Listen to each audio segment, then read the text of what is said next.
పిల్లలకైనా, పెద్దవారికైనా సరే ఈ చపాతీలు, పుల్కాలు తింటే ఉక్కులాగా తయారవుతారు. ఎలా తయారు చేయాలో చూద్దాం.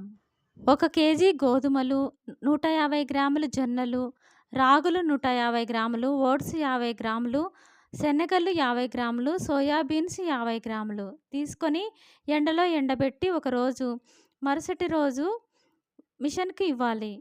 ఈ మల్టీగ్రెయిన్ చపాతీ వలన బీపీ, షుగర్‌ని కంట్రోల్ చేస్తుంది. బరువు పెరగరు. బ్రెస్ట్ క్యాన్సర్‌లు కూడా రావు. చెడ్డ కొలెస్ట్రాల్‌ను కంట్రోల్ చేస్తాయి. రక్తహీనత కూడా తగ్గిస్తాయి. పిండిని ముద్దలా కలుపుకొని ఒక అరగంట సేపు ఉంచి ఇలా చపాతీలాగా చేసుకోవాలి. పెనం కాలిన తర్వాత చపాతీని కాల్చుకోవాలి. పూరీలాగా పొంగుతాయి బాగా. మీకు నచ్చినట్లయితే దుర్గా హోమ్ టాక్స్‌ను సబ్స్క్రైబ్ చేసుకోండి. Thank you for watching. ఇంకో మంచి